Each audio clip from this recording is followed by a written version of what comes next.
जय हो भोले बाबा की जय हो। एक बार भोला बाबा कैलाश पर्वत से उतरकर गांव की तरफ घूमने निकला और पार्वती माता बोली मैं भी संग चलूँगी। भोले बाबा ने कहा कि पार्वती माते तय कि आपके बस की नहीं है, पर पार्वती माते ने कर ली जिद कि जाऊँगी तो मैं भी साथ घूमने जाऊँगी। फिर भोला बाबा पार्वती माता के संग घूमने के लिए निकला। कुछ दूरी पर जाने के बाद पार्वती माता भोले बाबा से बोली, हे स्वामी, मुझे तो भूख लगी है और मुझे घी खंड का भोग चाहिए। भोला बाबा बोला, पार्वती, हे देवी, मैंने आपको पहले ही कहा था कि आप नहीं चल पाओगे। फिर बोले, चलो यहाँ गांव में देखते हैं, अगर किसी के पास खीर खंड का भोग मिला तो। फिर भोला बाबा और पार्वती माँ साधु के भेष में एक गांव में एक घर में जाकर बोले, माते, हमें खीर खंड का भोग चाहिए। वो बोली, अगर खीर खंड ही खानी थी तो अपने घर रहते, यहाँ मांगने क्यों आते। ये बात सुनकर भोला बाबा और पार्वती माता अगले घर चले गए। वहाँ एक बूढ़ी अम्मा बैठी थी और बूढ़ी अम्मा बोली, हे संत महाराज, आपको क्या चाहिए। जब भोला बाबा बोला कि हे माते, हमें खीर खंड का भोग चाहिए, वो बूढ़ी अम्मा बोली, हे संत महाराज, आप यहाँ विराजमान करो, अभी मैं खीर खंड का भोग बनाती हूँ।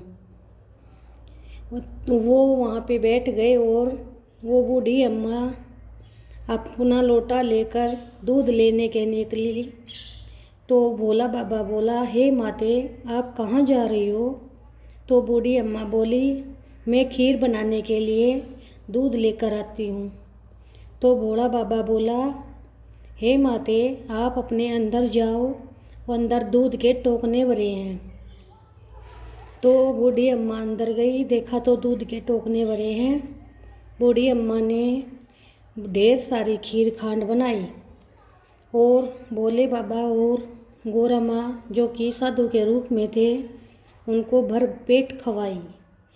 फिर वो खीर बहुत सारी बचने के बाद बूढ़ी अम्मा बोली, हे संत महाराज, अब इस खीर का मैं क्या करूँगी।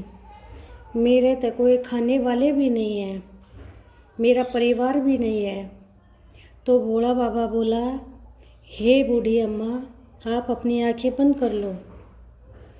बूढ़ी अम्मा ने जैसे ही अपनी आंख बंद की तो फिर उसका पूरा परिवार उसके सामने खड़ा था। भोला बाबा बोला, अम्मा, आप अपनी आंखें खोलो।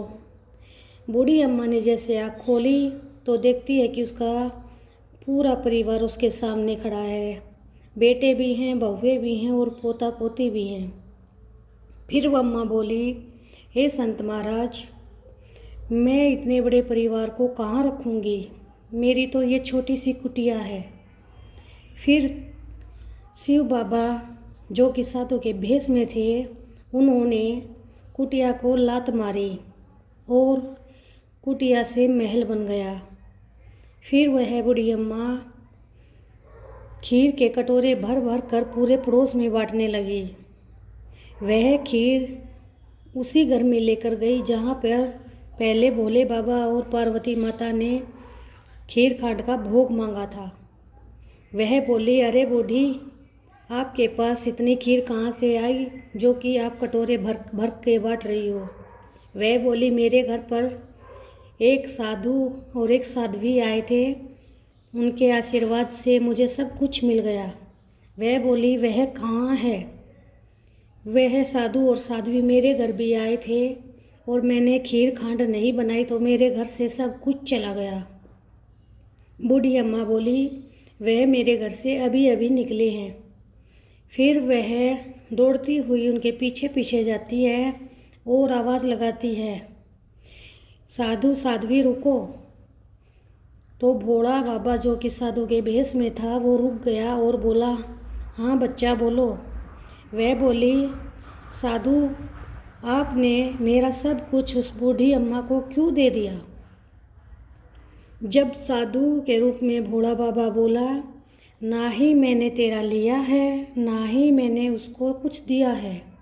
तूने ना करी तो तेरा ना हो गया, बूढ़ी अम्मा ने हाँ करी तो उसका हाँ हो गया।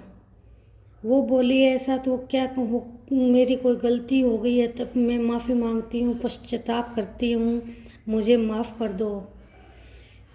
फिर इतना पश्चाताप देखकर और गलती मांगने पर भोला बाबा बोला, ठीक है, तेरी गीलड़ी में घी रहेगा, तेलड़ी में तेल रहेगा, काम तेरा रुकेगा नहीं, मनोकामना तेरी पूर्ण होगी। ऐसी कहकर भोला बाबा और गोरा माँ अंतर्ध्यान हो गई। जिस प्रकार भोले बाबा और पार्वती माता ने बूढ़ी अम्मा का सारा काम बिगड़ता बनवाया, मैं ये कहूँगी जो भी इस कथा को सुन रहा है, पुकारे भर रहा है, उसकी हर मनोकामना भोला बाबा पूरी करे। जय हो शिव संग सपरिवार की। सारे बोलो जय हो बम बम भोले भंडारी की।